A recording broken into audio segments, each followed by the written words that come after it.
Cuando vemos en un patrón en inglés slip knot, a esto es a lo que se refiere. Es al nudo con el que comenzamos el tejido, donde enganchamos nuestra aguja para comenzar a tejer. Esto es un slip knot. Ahora, hay varias formas de hacerlo. Una de ellas es directamente con el hilado. Yo enseño a hacerlo de esta manera. Pones el ovillo así. Esta, la que va al hilado, no la otra. La pasas hacia acá. Bajas. Coges por acá. Y tiras.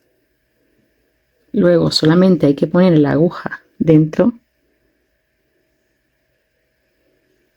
Ajustar. Y ya está listo el slip knot en la aguja. Otra manera de hacerlo pues es poniendo el hilado entre tus dedos, hacia adelante la hebra que va fuera del ovillo,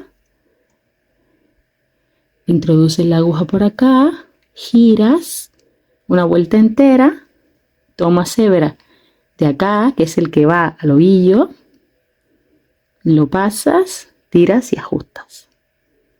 Y ya queda el slip knot para comenzar el tejido. En inglés slip knot, en español nudo corredizo.